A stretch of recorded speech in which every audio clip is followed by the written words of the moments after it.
call to order this regular city council meeting for Monday, August 25th, 2025, 6 p.m. If we could stand for the Pledge of Allegiance, please. Pledge allegiance to the flag of the United States of America and to the republic for which it stands, one nation, under God, indivisible, with liberty and justice for all. Barb, will you call the roll, please? Ludwig. Here. Hayes. Here. Jenkins. Van Allsburg. Here. Rhines. Gilroy. Here. Hanson. Here. I will entertain a motion to excuse both Councilman Rhines and Councilman Jenkins. They both made me aware that they were unable to attend this evening's meeting. Thank you. Do I have support? Support. Thank you. All in favor say aye. Aye. Aye. Opposed? Motion carries. Uh-oh. We also, let's see, We have an on-off button on here, so. we've got another technology problem, Barb.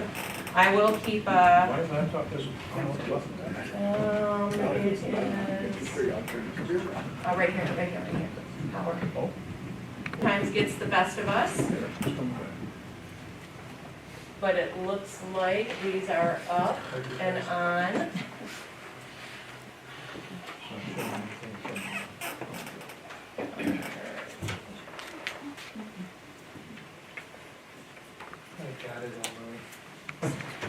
All right, I'll talk slowly as Barb gets back over to her seat, but I am going to ask for approval of the agenda. However, Barb did bring to my attention, No, this is for the agenda. and oh, this is for the agenda, yeah, sorry.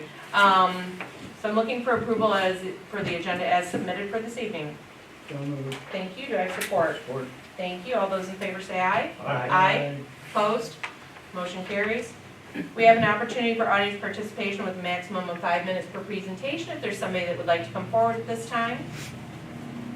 All right, red shirt wins. Come on forward. State your name and your address for us, please, and thanks so much for being here this evening. Thank you. Dorothy Hart, 3951 Rowley Road, retired Locke Township Supervisor and current NISA Board Representative for Locke Township and Chairperson of NISA. Came really to look for clarification. There's been communication issues, and I asked Terry what additional information he would like to see on the report that I prepare for Locke Township as their representative. And his reply was, good question, let's see what city council has to say tonight. And I was planning to come anyway, so that's what I'm here for, just to get some clarification so we can hopefully get a report that everyone's happy with. Great. Actually, Councilman Hanson and I were talking about that just before I called the meeting to order. And we'll make sure, Dorothy, that you get a copy of what Police Chief Weiss prepares Okay. for us. And it's a very 30,000-foot view of number of calls, mutual aid, arrests, that, doesn't go into the specifics and details, but Okay. I will ask Chief Weiss to get you a copy of that, and maybe through collaboration we can see how best to put that together. I understand that something is published in the Fowlerville paper, Right, and I've not seen that report that you put together, but I'd love to see it as well. okay, All right, thank And for you. what it's worth, on the NISA board, Dorothy is my boss. All right, great, and thanks so much for being here tonight, Dorothy. Next, come on forward, state your name and address, please. Jack Smith, I live at 202 East Riverside Street, and I'm late this summer coming to give council an update on the tree project. There are currently 58 trees in the city nursery, all of which have been maintained and protected from our ravenous deer population in the spring. I think my count is 16 have been purchased large enough that they would be ready for street planting if we had requests that came in. We have a name for the volunteer organization. It's called the Willamston Tree Council. We've had very nice participation in the planting, 2 planting Saturdays in the spring and maintenance this summer. Maintenance consists of mulching, weeding, and watering. We were really lucky to be able to secure a 225-gallon tank from Willamston Township that didn't want it anymore in the Township Park on Red River. So we were able to secure that, and DPW has been great keeping it filled.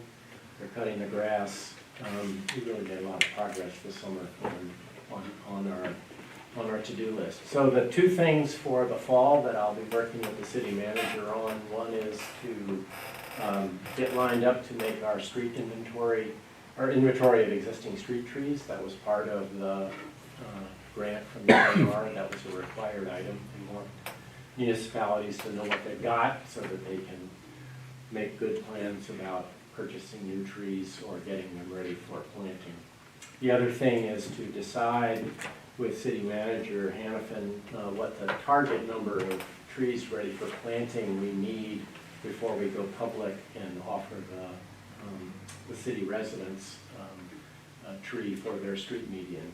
They probably think they own that strip. Of course they don't, but I think the idea is that we would want to be in collaboration with the owner if we plant something in the median. So lots of progress. Just wanted to give an update. Thanks, Jack. One quick question for you.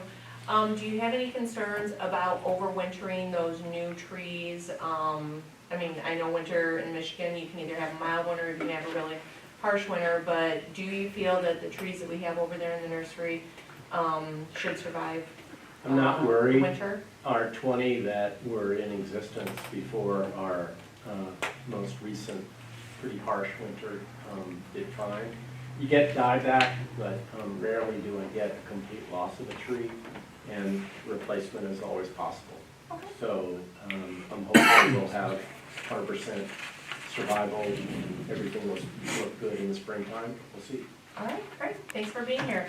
And thanks for managing that for us. That's great to know that we are working on a succession plan for our treescape in town. It's a lot of fun. Yeah, that's great. Thank you. Anybody else that would like to come up? Please come up, state your name and your address.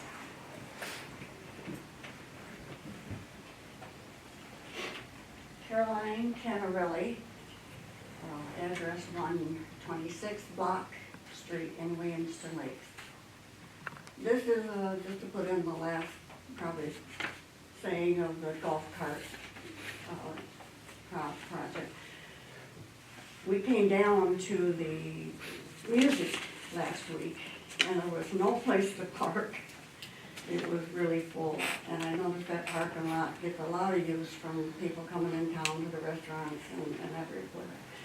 And I thought, you know, if we were able to ride our golf cart down there, it wouldn't have been a problem. Mm-hmm. So that's all I've got to say on that issue. All right, thank you. Anyone else for public comment at this time? Audience participation, come forward, please.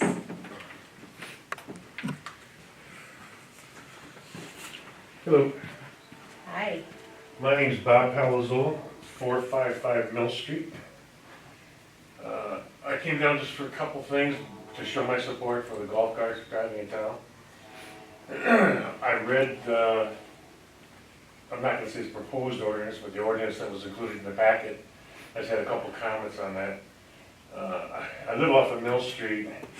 I had a business in the industrial park, but I still have an interest there in the building. I really want to drive my golf cart down to the industrial park, and I don't know why, but South Putnam was listed as being excluded, and so were all the roads in the industrial park.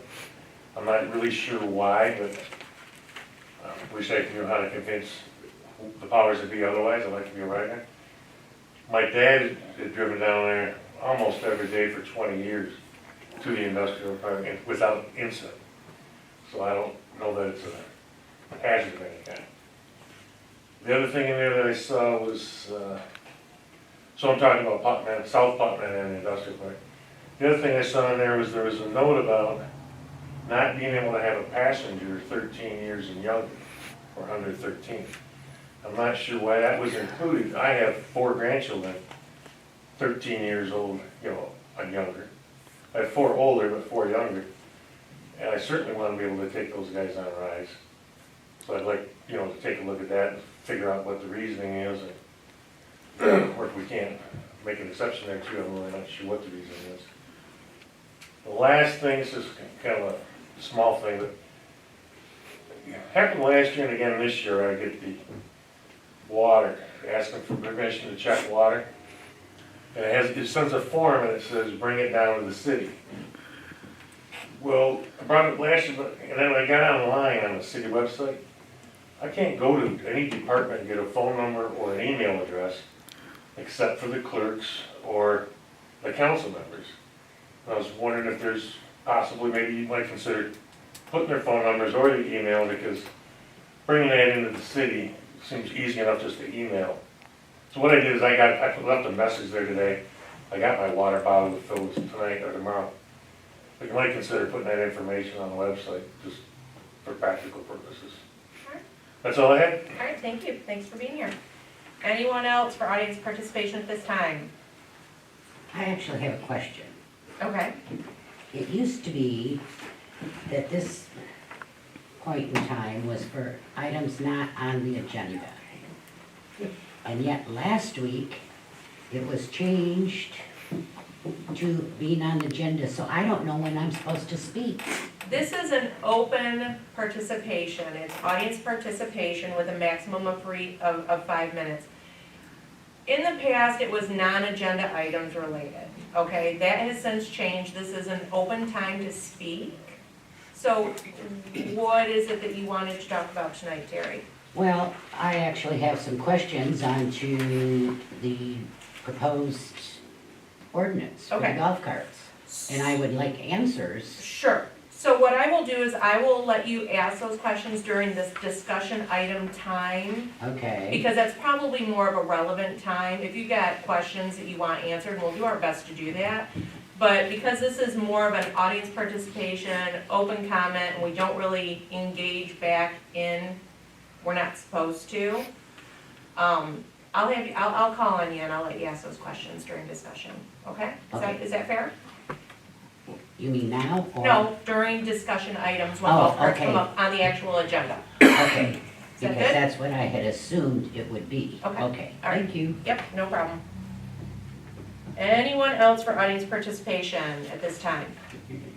All right, moving along, council meeting minutes of August 11th.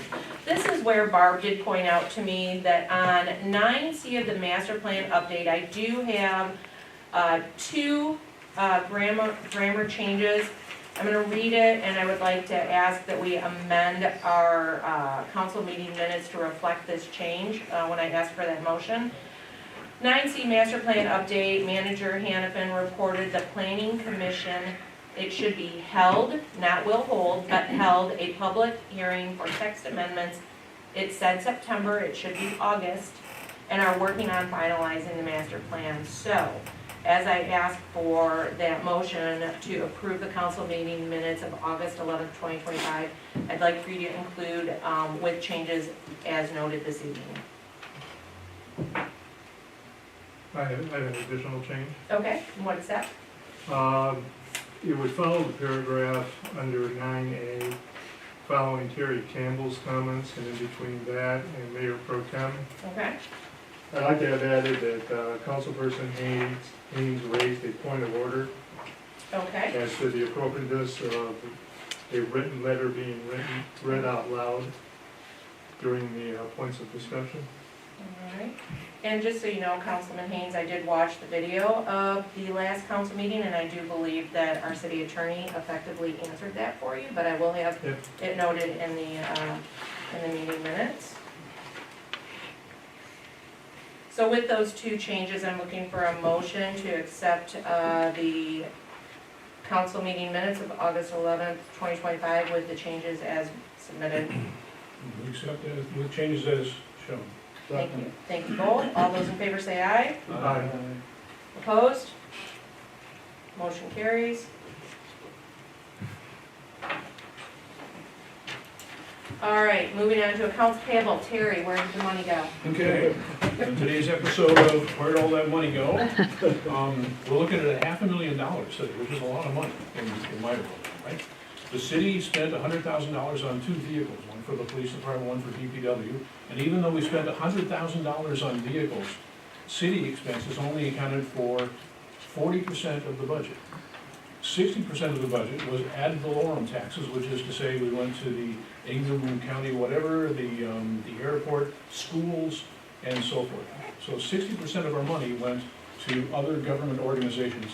I don't know if the exact number is right or not. Tim would have to answer the question, but I think of the 100% of the money that we collect as a city taxes, 70% of it goes to other people. 30% is spent on the city. So, yes, your taxes are high, but it's not entirely our fault, okay? I want to make that, okay. Thank you. The two things that I wanted to point out, sort of, in my budgeting, I want to know what it is I'm spending money on kind of a recurring basis. And one of them is streetlights. We spend about $9,000 a month on streetlights. So for what it's worth, our other electric comes out to about $7,000. So that's where all the money went, okay? I'll make a motion? I would love Okay. that, thank Make a you. motion to accept checks 78519 through 78553, ACH 1696 to 1730, and EFT 1723 for a grand total of $597,513.23. Wonderful, thank you. If there's no other discussion or questions, Barb, will you call the roll, please? Van Allsburg, Yes. Gilroy, Yes. Ludwig, Yes. Hanson, Yes. Haynes. Yeah. All right, before we move into our action items, following that, the discussion items, I just want to take a minute to acknowledge Mayor Pro Tem Rhines leading through an hour and 46 minutes of our last council meeting. And I also would like to remind our council members that we do have Robert's Rule of Orders, and that when we are working through action items or discussion items, that if you would like to speak, I'd ask that you go to the chair. I noticed that our city manager, Hannafin, had to remind our council members of that, and I would ask that we remember why we're up here. We're up here to do the work of the community, the people that voted us into this position, and that we do have rules, processes, and order. With that being said, we're going to move into our action item with the second reading of amendments to the zoning ordinance. I'm going to turn that over to our city manager, John Hannafin. Thank you and good evening. So the action requested tonight is to approve the second reading and adopt the text amendments to the zoning ordinance and revisions to the zoning map, and then set for publication. We talked about this at length at the last time. It's virtually, the path is exactly the same, just the motion is a little different because this is the second reading. So the major changes are to amending the buffering and screening requirements in the multiple family residential office and commercial districts, and then to revise the Article 4 of the zoning map as to the Williamston Road overlay, which is just a bunch of planning gobbledygook to most people. But the idea is enhancing the setbacks between residential and commercial and other uses to make more of a buffer. And then also prohibit drive-throughs on the Williamston Road overlay, which is Williamston Road, and that's from Lynn Road to Industrial Drive. So that's the overview. Happy to answer any questions you may have, but we did have a good discussion about this last time. And just a reminder, Planning Commission did hold the public hearing. We did not receive any feedback, other than there's been ongoing feedback from the Homeowners Association in Plymouth Landing that they are in favor of those amendments. So. All right, excellent, thank you so much. Any questions, comments regarding this? All right, I'm looking for a motion to move this forward, please. Make a motion to approve the second reading, adopt the text amendments, the zoning ordinance and revisions for the zoning map, and set for publication. Thank you so much, Terry. Do I have support? Thank you, Scott. If there's no additional discussion, Barb, will you call the roll, please? Gilroy, Yes. Ludwig, Yes. Hanson, Yes. Haynes, Yes. Van Allsburg. Yes. All right, thank you. That concludes our action items for this evening. Now we're going to move into our discussion items. First on the agenda is the golf carts on city streets. We do have an ordinance that I do believe City Attorney Perone was able to develop for us. This is a draft. This isn't set in stone. So I'm going to go ahead and turn this over to our city manager, John Hannafin, again, and let him lead us through this discussion item. Thank you, Mayor Gilroy. So the city attorney and the police chief and I had, just by email and also in person, had gone over various ordinances, and this was our first pass at a likely ordinance. We had discussed that at the council meeting prior to bring some sort of draft before you. So this is the draft. I mean, I know that there'll probably be lively discussion about the finer points.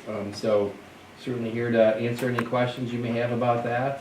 One thing I hope we would not do is get into a debate. And there was a little bit of a filibuster at the last meeting, and I would hope we would not do that. You're certainly, as council people, you can discuss this for as long as you want, but if we could kind of avoid the back and forth. And if you think that the ordinance should allow kids 5 and under, I don't think we should, which is fine.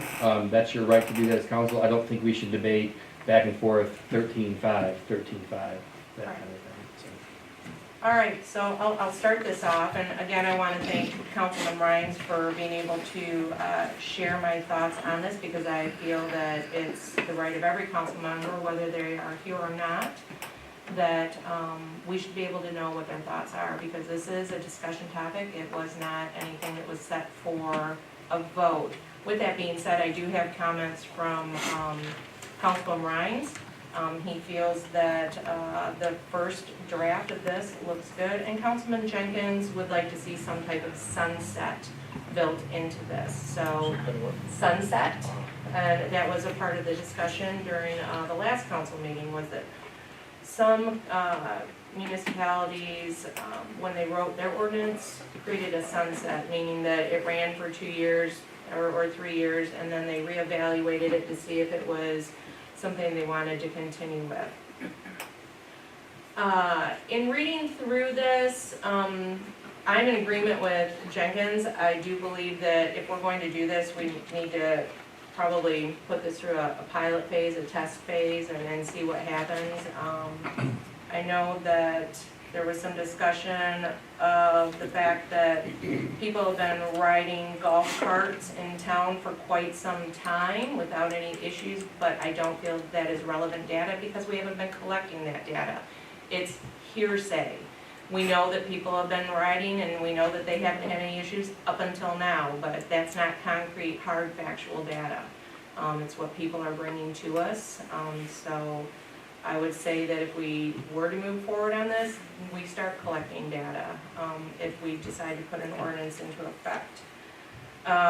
One thing that I talked about with City Manager Hannafin this evening, and I'm going to have him use his pointer on the map. So in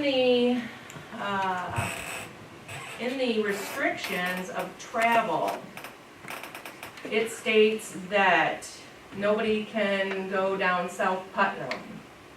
And I know through the discussion of last council meeting, there was the talk of the little back pathway from Plymouth Landing over to the other subdivision that could take you to the side streets of Wallace and Lloyd. However, going out onto South Putnam from Wallace and Lloyd would be prohibited. Therefore, we've excluded another quadrant of the city of Williamston if we don't allow it to go down South Putnam due to the mile-per-hour speed limit.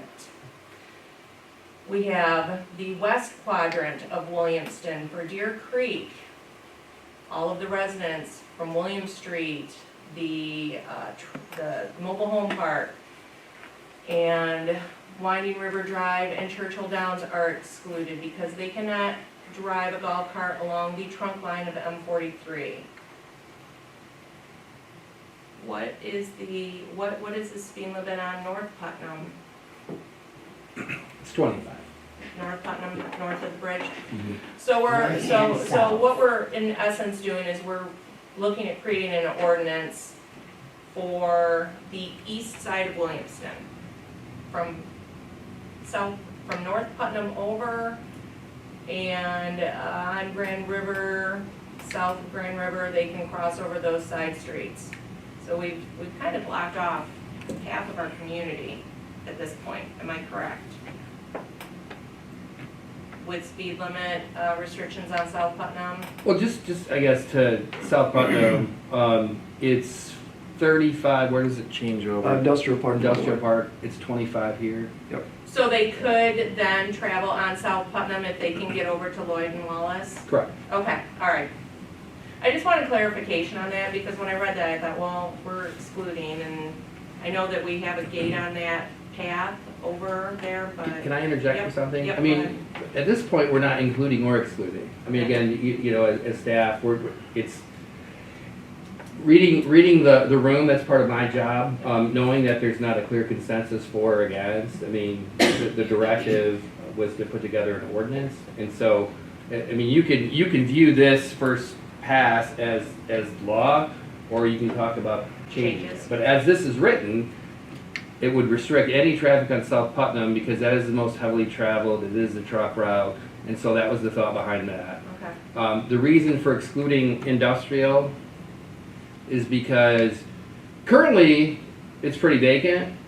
At some point, hopefully, it will fill with commercial traffic, meaning trucks, and that probably isn't a good idea to have golf carts interacting with trucks. Again, that's an opinion, it's not a statement of fact, it's an opinion. So that was the methodology behind that. So that's the two major exclusions. Well, and that's why I wanted clarification on that, John. That's a big exclusion of residents if we move this forward, if we keep this on here. I mean, truck traffic is certainly significant coming into town because they're going up to 43 to go either, you know, west or east.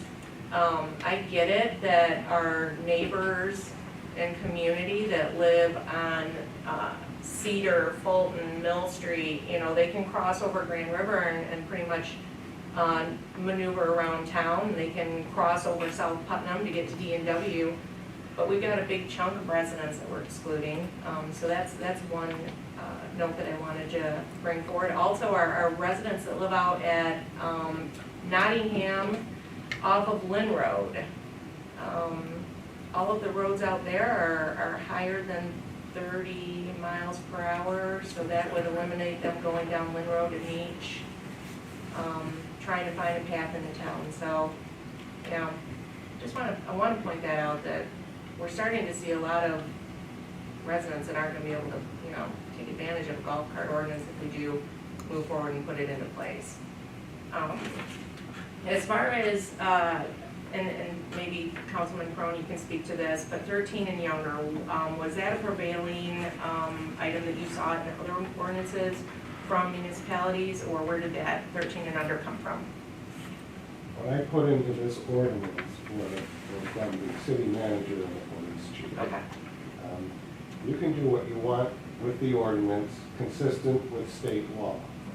So this is what I was asked to put in there. All right, those are my comments. So, Terry, go to you first. Your hand was up. Did you consult with, say, Wasso or Mason or other places that have ordinances? No, that is the task of the city staff. Right. They tell me what they want. I put it in a legal form. Okay? Correct. It's an artful Olay in front of the Yes. public, Mr. Crone, good job. Yes, thank you. So, again, I want to be clear on something. I mean, we have opinions as staff, the chief has opinions, I have opinions. We pay Mr. Perrone to legalize our opinions, and the last thing we want is he bills at a significantly higher rate than I do. We don't want him calling Owasso. So we did all. No, I appreciate that. I appreciate that. I guess. So again, this was like kind of like probably not higher on the median age that folks allowed, but again, it's our professional opinion. Okay. But again, we don't directly represent the public. All of you do, and if you think that age is too restrictive, then you can change that. If you think that the restriction on South Putnam is too restrictive, you can change that. But again, typically when ordinances are driven or created, the text amendments for tonight are a good example. We had an existing ordinance, and over time that no longer met our needs, and so we had pretty strong feedback and great discussion. So it was in a sense easy to craft the changes.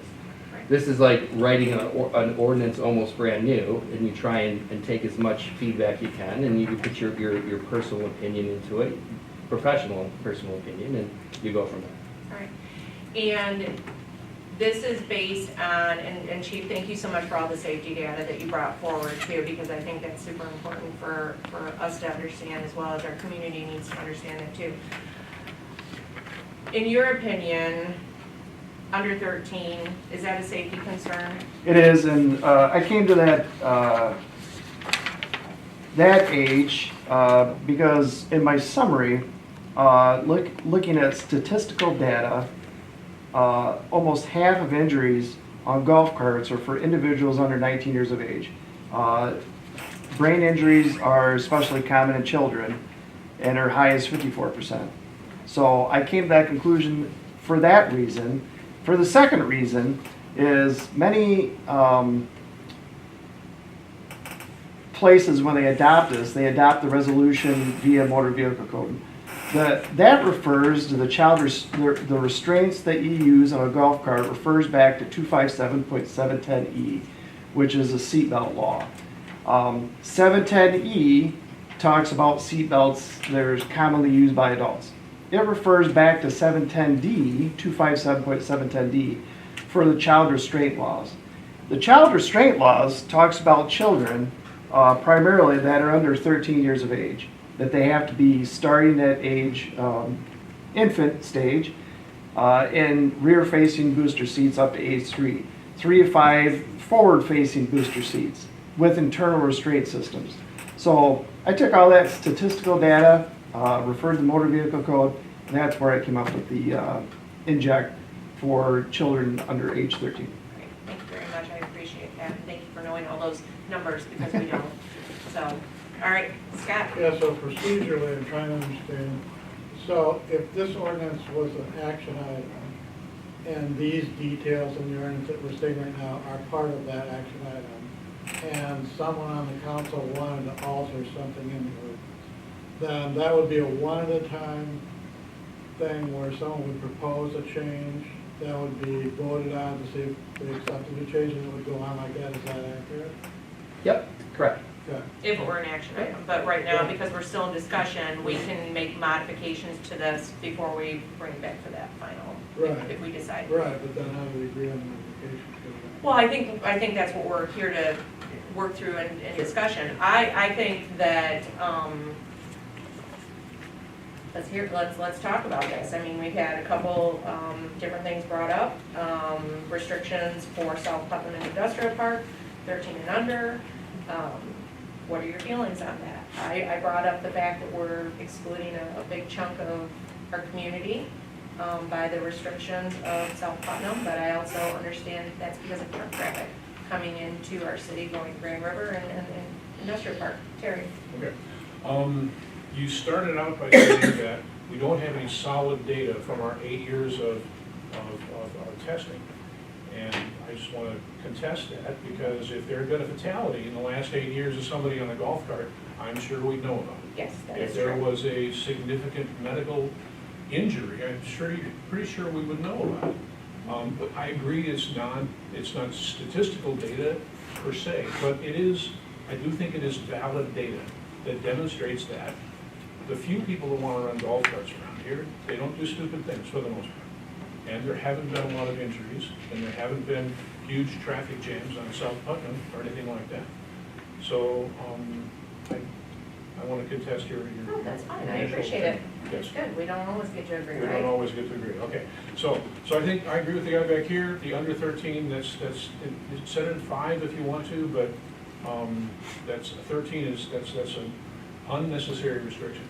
The other one, South Putnam, again, an unnecessary restriction. It's 25 miles an hour out to the industrial park. There, the vacant industrial park that has a few trucks, but not very many trucks. I mean, to run around the industrial park, then that'll connect you to, what's it up there, south end of town there, the Maid Marian thing and all that stuff. Nottingham Forest. Nottingham Forest. So it connects Nottingham to the rest of the city, and it connects Plymouth Landing through my street, Georgia Street. Connects them to the Lowesby area in downtown. So by saying South Putnam in the 25-mile-an-hour zone in South Putnam is okay, you open up the south half of the city. If you say it's okay to open up to drive in the industrial park, which has been going on for years and years, then that brings in the Nottingham people and allows people to get back and forth to the industrial park for whatever reason. So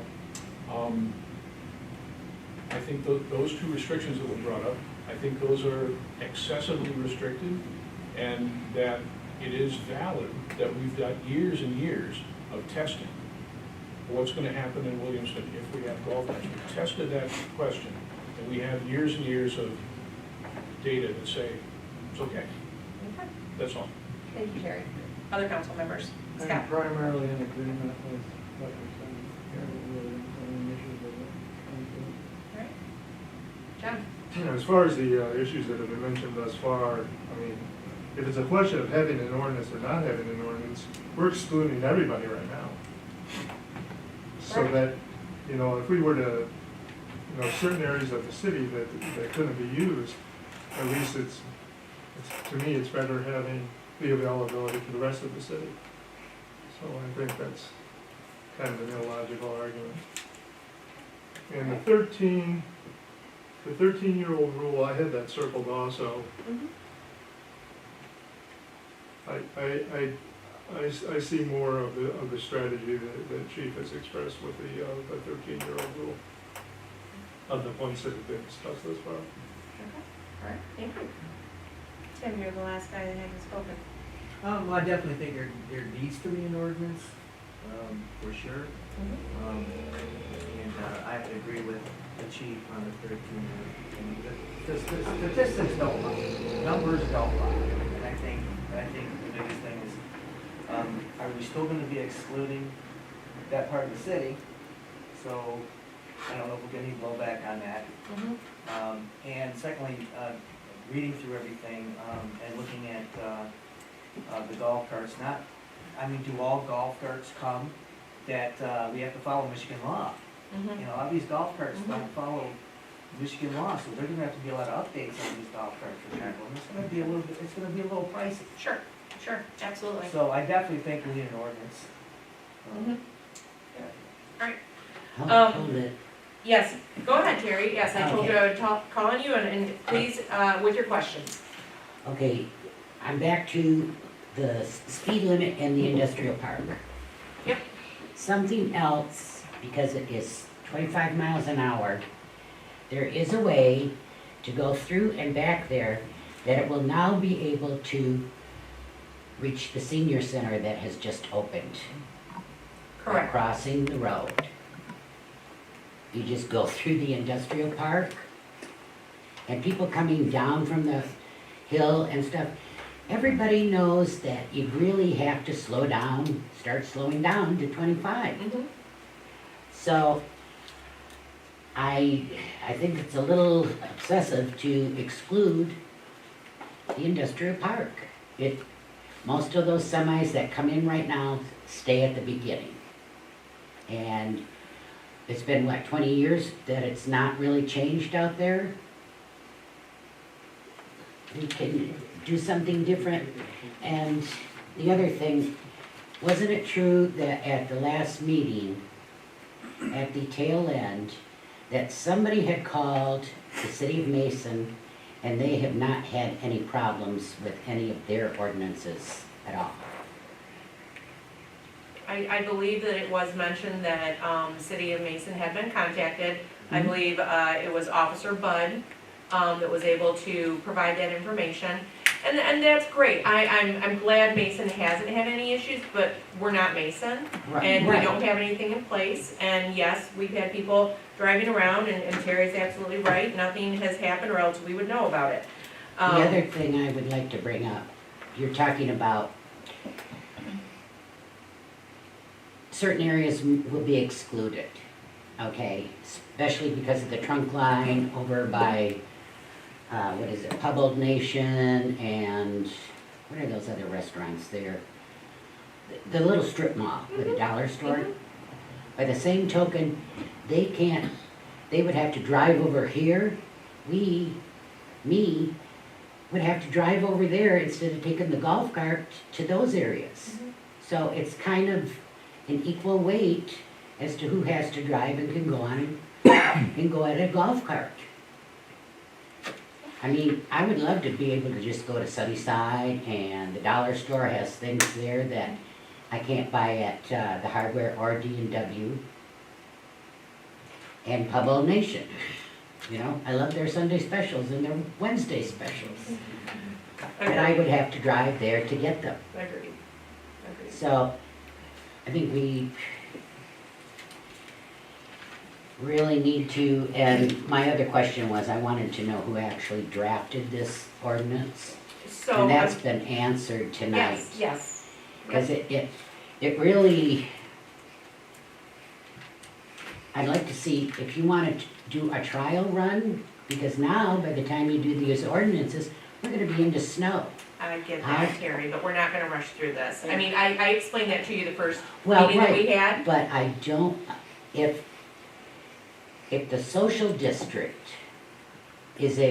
was done by a resolution, which means it can be immediate, on and off, why can't this trial period for the golf carts have the same thing with it? And a lot of what's in there is way over what the state of Michigan said you needed. Sure, I understand that, and you bring a lot of valid points, Terry, and like I explained when we first started talking about this, when this became a discussion item, it's our job to make sure that we do what is best for the community. We have to take into consideration all of the facts and data and safety. We're not gonna rush through it. If this gets voted on in the next month or so, and there's still time to drive golf carts around before it's time to put them away for the winter, that's great. But if it doesn't, it's because we're taking our time to make sure that we do the due diligence to put forward what is good for the community as a whole. As far as what was written in the ordinance, that's why we trust our city manager and our chief of police to provide our city attorney with that information, that he can craft something for us to look at, discuss, make changes if we need to, and then bring forward another so that we can make sure we're all on the same page for when we vote. We decided it's gonna be an ordinance because we need to have more of a letter of the law and not just a resolution for restaurants that participate in a social district. That's kind of apples and oranges. We wanna make sure that this is correct moving forward. We don't wanna have any buyer's remorse, so to speak, if we vote on something and then, something happens. And it's on us for voting on something and putting it into effect. Scott, you have a hand up? Yeah, I'd like to point out that this first came up as a discussion item in a serious way at the last meeting, and we already have an ordinance. Mhm, exactly. So, I mean, clearly, he's on his game with us. We could end up with an ordinance, way quicker than what you're thinking. Right. Well, are they going to fine tune the details that make this look more like it's also including ATVs and ORVs? Oh, no, this is gonna be electric vehicle only, this is not gonna be gas powered. I think we made that pretty clear. And is there a timeline for the city to approve these registrations that And that's something that we'll they, that's something we'll are discuss as asking, well, what that but timeline it's looks not like. really required by the state? Sir, you've got your hand up. This is about gas powered. Now, I have a UTV, and I like to go out to the senior citizen, and my doctor's out there too. Now, does that mean I cannot take my Ranger out there? Right now, this ordinance is only for electric powered vehicles. We don't have a gas powered vehicle language in this. Okay, does that mean I can do that now? Because I haven't been going out there, because I've heard. Chief, what is the legality of gas powered UTVs? No, on a roads? UTV is considered a different vehicle. A golf cart definition is a vehicle used for transportation while playing the game of golf. Right. UTVs are a different category, and no, they're not allowed. Okay, all right.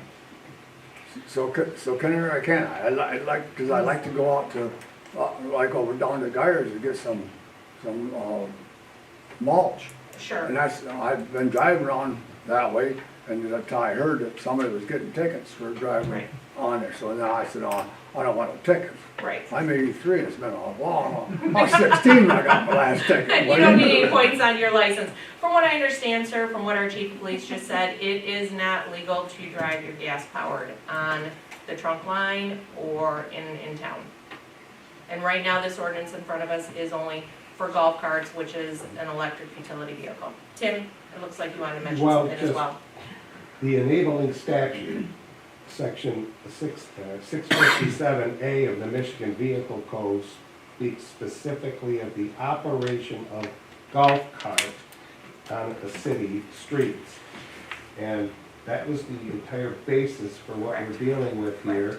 And so the ordinance reflects golf carts, does not include anything else. Now, under the Natural Resources and Environmental Protection Act, they do have a part for off-road vehicles, and the community can authorize the use of off-road vehicles, like an ATV, on your local streets. But there are a lot of restrictions on it. It's a completely different enabling statute, and there are different considerations to be taken into account. This was about golf carts.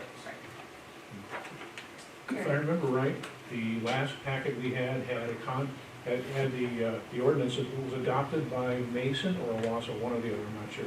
And that ordinance referred to golf carts and UTVs, utility, whatever, action vehicles, utility task vehicles, meaning a gas-powered side-by-side kind of a thing.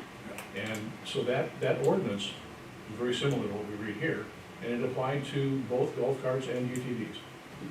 They would have had to have referenced a separate and distinct enabling statute for that. The only thing that was different that was in the ordinance that was adopted by Mason, the only thing that was different was that the UTV had to have a maximum speed of 25 or something like that, whereas golf carts were restricted to 15. So in thinking, remembering through the wording of that ordinance, the distinction between the two was not, to add the UTV to the ordinance was not that extensive. There might be a lot of legal things behind it, but as far as the ordinance is concerned, there wasn't a lot. So, And just to reiterate, I place the ordinance in a form that is capable of being adopted by city council. Right. It's not up to me what the Right. content of it is. I Right. receive the content from city staff. And then, now that you have something you can work with, Yes. then we can deal with, and it sounded like the main issues are a sunset clause, the minimum age of passengers, and whether or not South Putnam and the industrial park would be, continue to be included in the restricted roads. Correct. Because roads of more than 30-mile-an-hour speed or state trunk line, those are matters of state law. Correct. They have to Correct. stay in there. Correct, and I appreciate that, and thank you for that clarification, Tim. I'll go to Scott, and then I'll go to John. Yeah, I almost forgot this. Do we need to include in the ordinance how we're gonna handle golf carts on other city property areas other than roads? For example, parking lot, Yep. city parking lots, or park areas? Yep.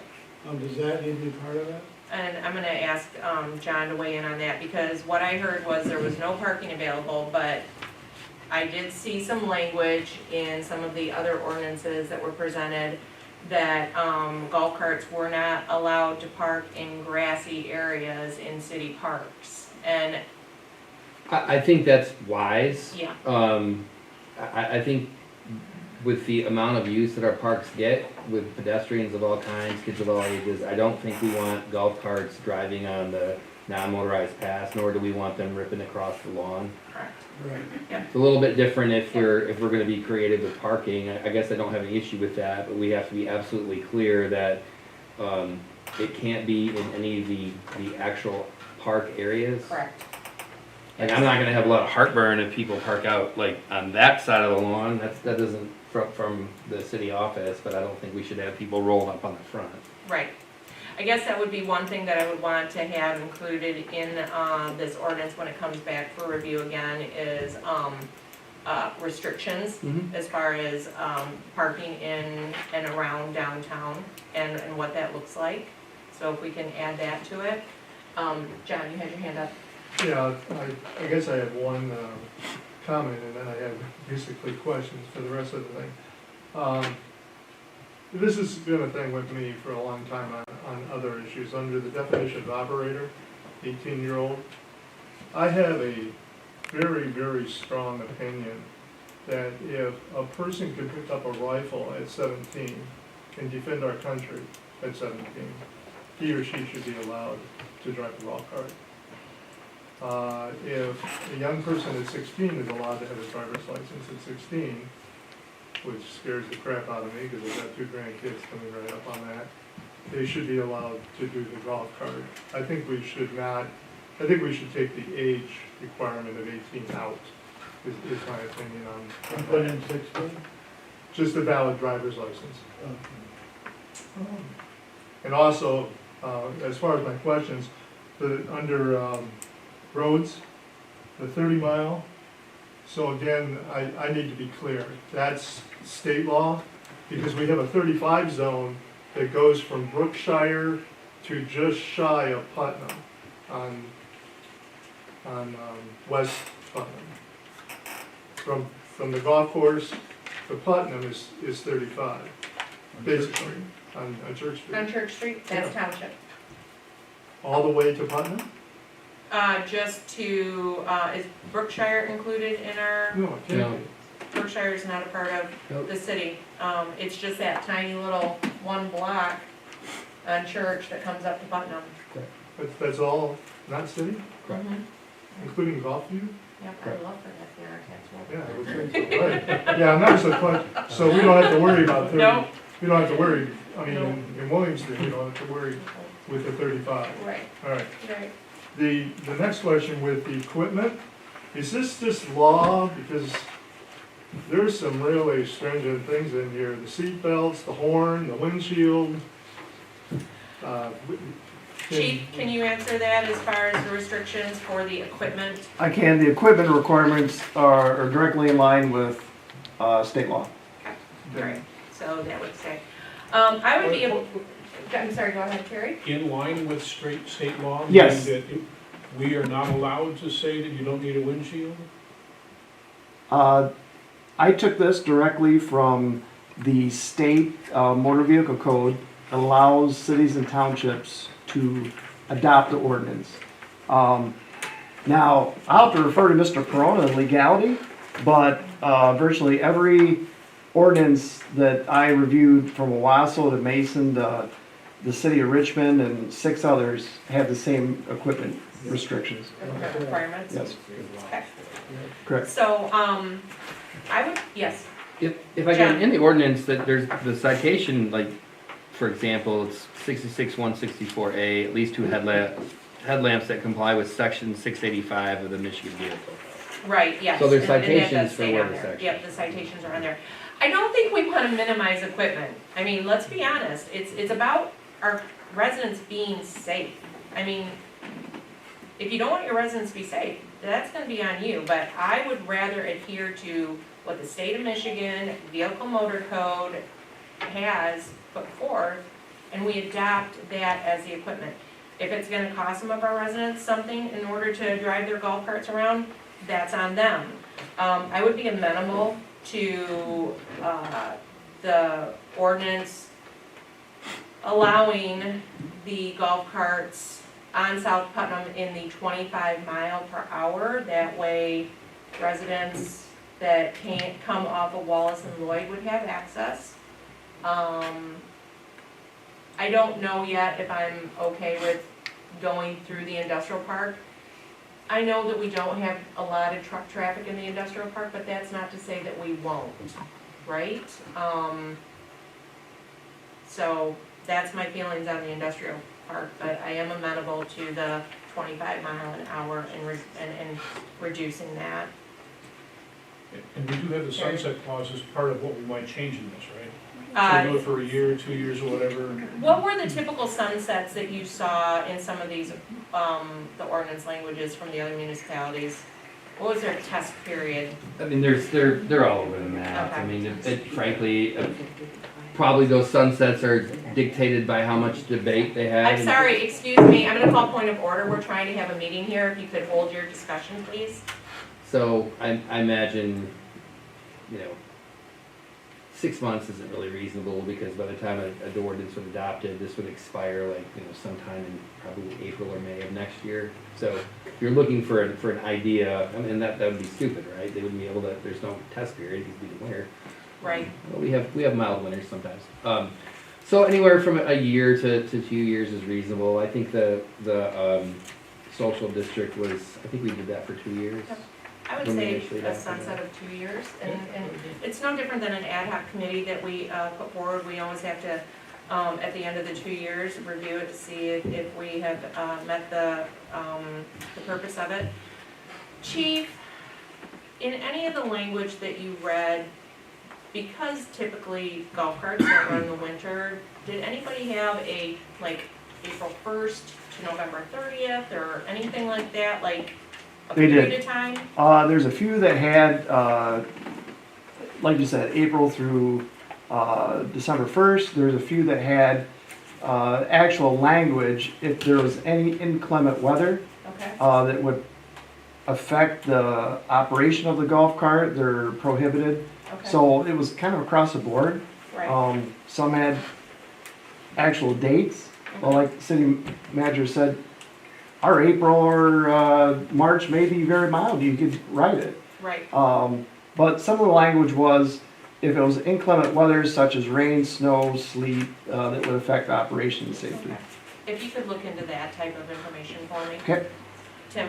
There's a couple of things that, some good points were made about parking on the grass and stuff like that. And for future projects, the river trail, Right, you don't want anything electrical on that, so I think we should be really careful about how we work that. Also, too, we seem to assume that only older people are gonna be driving these golf carts. But once this goes, and you wanna lower it to 16, I can see your point on that, because I looked at that too. State law and everything else like that when I went through all this information. Once it's adopted, and you better have a really good 16-year-old you're gonna take, and you wanna take it below 13, if you're gonna take a 5-year-old out on the streets, I think that's something we should really look at too. So that's just a couple things I want to add.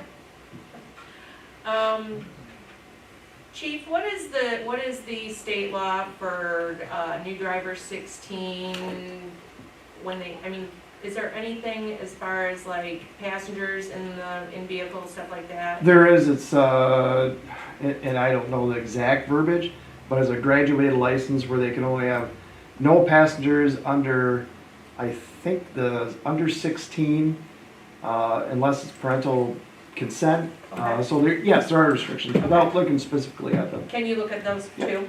I thought We're they gonna were need that. referred to as level 1, level 2. I think that's when you're going through driver's education. They're, But- they're graduated. It's a graduated Yep. license? Okay, thank you. Yes, ma'am. What is the sunset you're talking about?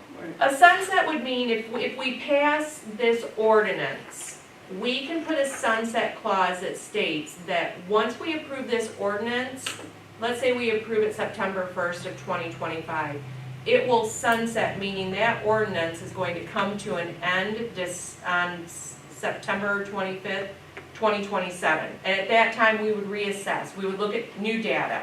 Have we had tickets? Have we had accidents? If not, we could extend it. And Tim, I want you to expand on It that. would probably be worded along the lines of, this ordinance is automatically repealed on a date certain. Correct. And then, of course, just like adopting an ordinance, you could amend the ordinance to repeal the automatic repealer, the Okay. sunset. Or put another one, or extend it. Same here. Right, yes. If I remember right, Terry. Mason had a 5-year sunset, and after 2 years, they repealed the sunset. Sure. This thing's worth well. Absolutely, and that would be our prerogative as well. So what I've heard, are there any more discussion points? I think we've covered a lot this evening, and I appreciate everybody's contribution to this, and as well as our community. Yes? In other words, it's like a trial period. Yeah, kinda, yeah. So what I've heard is, we want, some more language regarding, age of driver, if we drop it down to 16, and what that looks like based on state of Michigan law. Possibly, dropping that, restriction so that, carts could go on South Putnam in that 25-mile-an-hour zone coming off of Lloyd and Wallace. We're looking at, what does that 13-year-old and under look like? And do we want to amend that?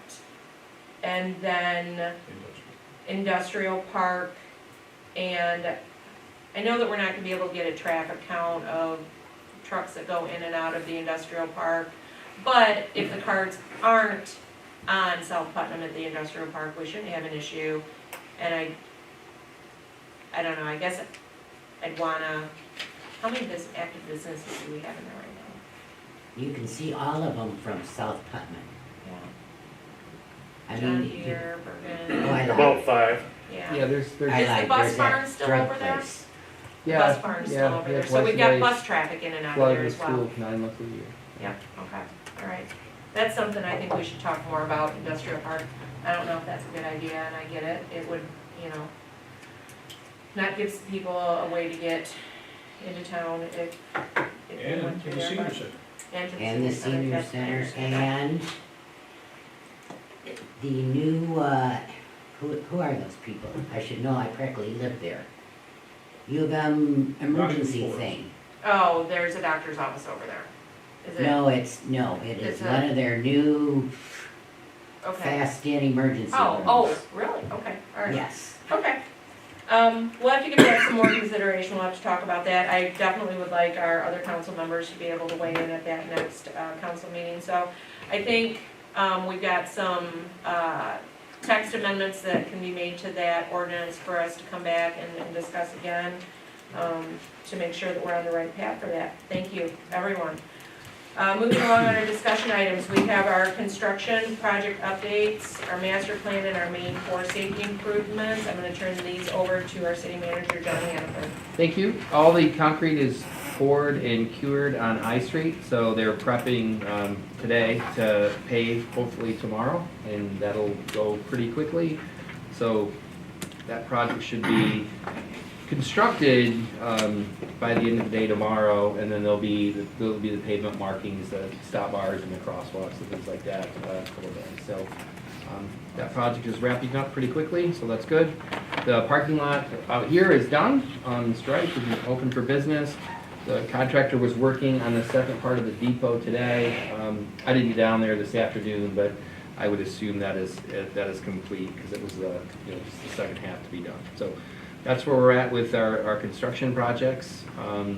Any questions on those? The next phase the drive to the west here, we're not gonna start on that until High Street is completely done. And the same thing with the improvements to the pathway in the park. There's the River Days on the 8th of September, so 7th of September, sorry. And so those improvements will take place after that, so making good headway. As far as the master plan update, the planning commission will meet a week from tomorrow, and we'll be back on schedule as far as working through the various sections, and we're pretty close. We should have a draft plan for council hopefully at the October, hopefully the first meeting in October for council. We should have a draft for you. So, making good progress on that. And I don't have anything to add for the main forest safety improvements. Phil is here from Spicer. I don't know if he wants to add anything, but. Still in progress. All right, No thanks, real Phil. update. All right, that concludes our discussion items for the evening. Under correspondence received, we do not have anything. So we'll move right into the department head reports, and then I'll jump right back over to City Manager John Hannaford. Thank you. I don't have a lot to add tonight. I mean, we did have a TIFA meeting, and the TIFA did approve a purchase agreement with Codettes, and so those were signed, and I got the signed copy back this evening. So they're full speed ahead on that project, which is great. Jubilee was moving the trailers today from the Dahlstrom Park. There's a football game Thursday, so hopefully, I didn't go back and look. I was just told it was getting done, so hopefully that's taking place. And then the next event in town, as I said, is River Days. A lot of cool things happening on that Sunday, first Sunday in September. So. Thanks. Chief? Yes, thank you. The first week of school went great with crossing guards. The minimal issues at all, some education for new parents, making the no left turn, but everything went great. The first home game, football game, is this Thursday. You'll see the full-time officers and reserve officers working the games, every home game, so I'll stop by and say hi to them, and that's all I have. All right. Hey, Chief, how are you doing as far as school crossing guards? Do you still have openings? We do not. We Okay, great. learned just late last week that Nancy has decided to come back into it, and she'll be back at the corner church in Van Etter. She was there today. So we're fully staffed, Great. but we're always looking for substitutes. All right, excellent. So if anyone wants to apply. All right, Terry. A couple of years back, maybe 3 years back, I went down to the school area there to watch the opera or the dance or whatever. And it was before the changes that had been made. And it was a zoo. It was, and I'm impressed and I'm by the fact that it didn't take a huge, we didn't have to repave areas and strike the thing and all. You just had to put up a couple of signs and enforce them a few days, and it's smooth. Good job. It is, and I'll echo that. We have not had social media outbursts regarding school and Riverside in almost 2 years. So thank you. Appreciate it. It is a well orchestrated dance, for sure. Thank you, Chief. All right, moving around the table, subcommittee, committee reports. I know, Terry, you said you wanted to mention something about NISA. Yeah, this might be kind of long, but here goes.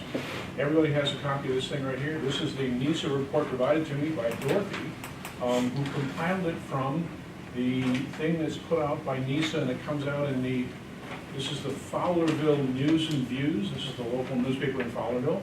And it has here, every time it comes out, it has this report. What happened with NISA? Fire report for the last week. So Dorothy, very gratefully, significantly put this together for all the weeks, and so it came out to, this is what NISA did in the last week. So, before the NISA meeting on Thursday, I met with Chief Yance on Tuesday, and I asked him to put together a report kind of like this, but with two additional pieces of information. And the chief adamantly would not do that. And he told me that he was unable to do that because he didn't have enough time to do that, which was not true. I told him that for public officials, there's a spectrum that goes from, on the good side, goes from transparency, shifts over to smokescreen, shifts over to lying, shifts over to corruption, shifts over to misappropriation of government funds, okay? So that's the spectrum we're dealing with here. The chief does not want to be in transparency. This is close to transparency, in my opinion. The chief believes that the smokescreen data that he provides to the NISA board is sufficient, and it's not sufficient. It's just a smokescreen. When I asked him to put this together, he told me he didn't have the time, which was a lie. So we're moving in the wrong direction on this spectrum thing here. And I really want NISA to be honest and transparent. The fact that they refuse to do that repeatedly is not good. So that's on Tuesday. Thursday, we have the meeting at the NISA board meeting.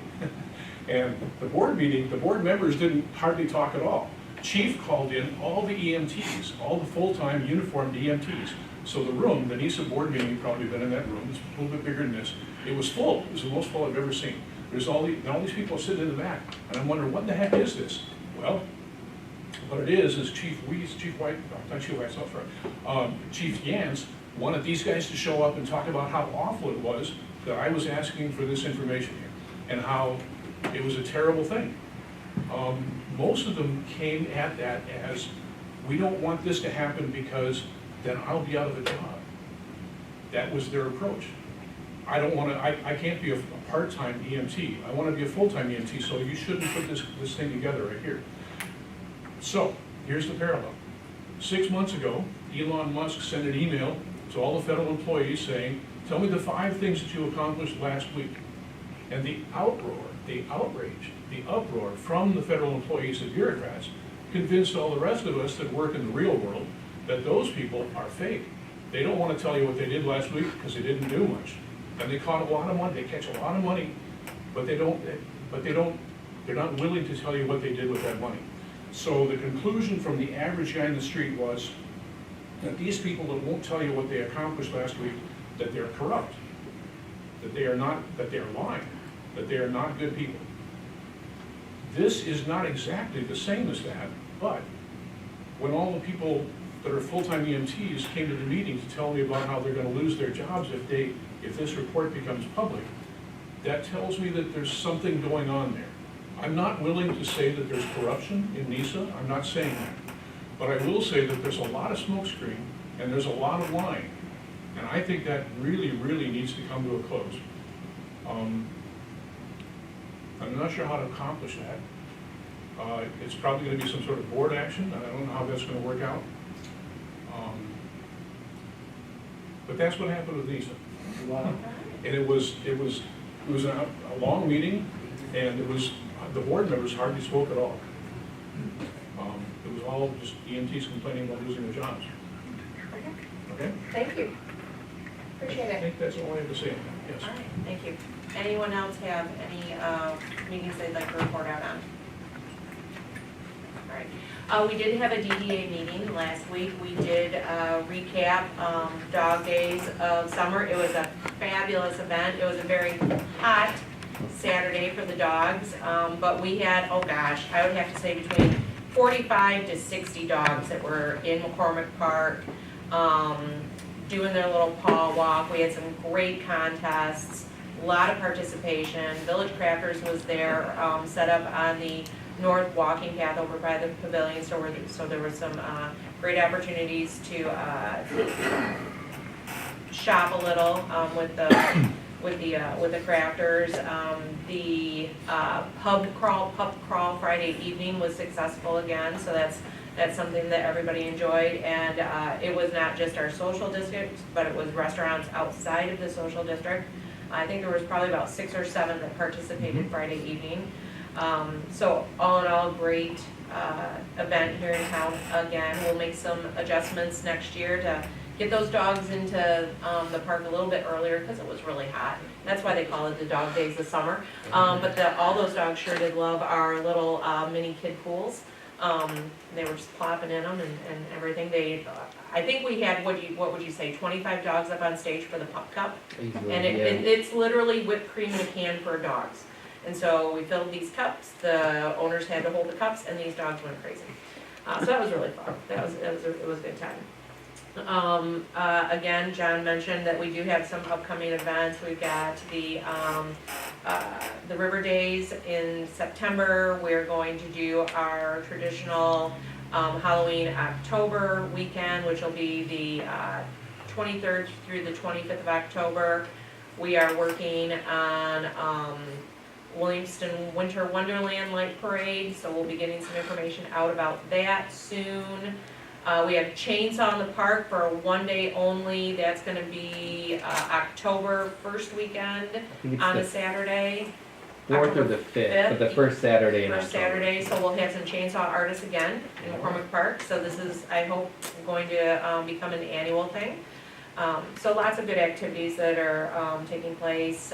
The last band shell was this past Thursday evening, so band shell series is done for the remainder of the year. There are still quite a few Sundays left for people to get out to our awesome farmers market, which is packed every Sunday that I've gone.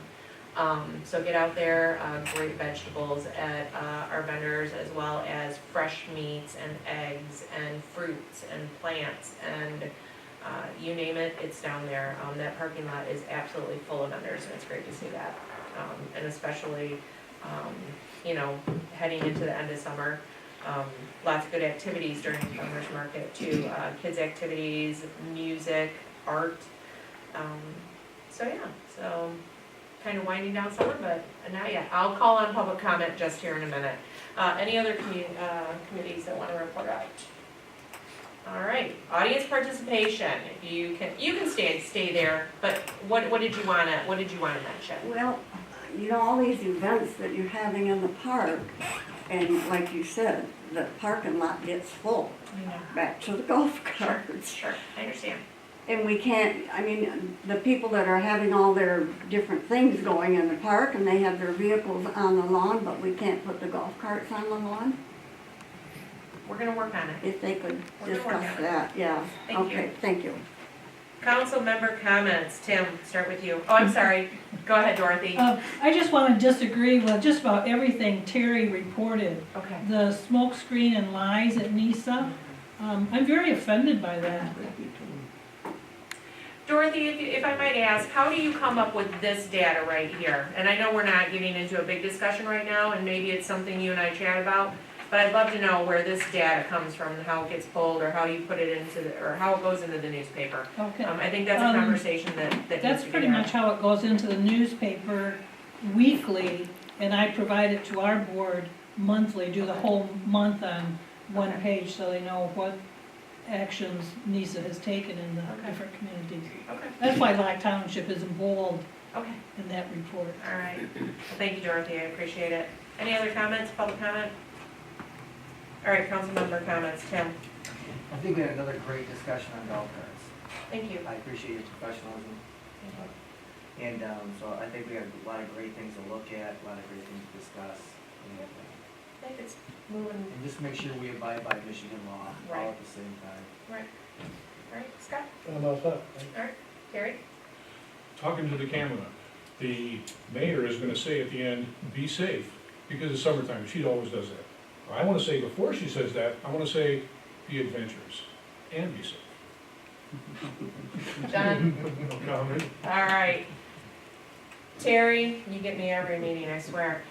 But yes, summer is coming to a close and our kids are back in school. We've got Labor Day weekend that is coming up, another nice long weekend to get out and enjoy what we have here in our community. Even though we don't have any actual events happening, but you know, get out and enjoy Michigan and get out and enjoy the beautiful sun that we got going on, the cooler weather, and yes, be adventurous, be safe.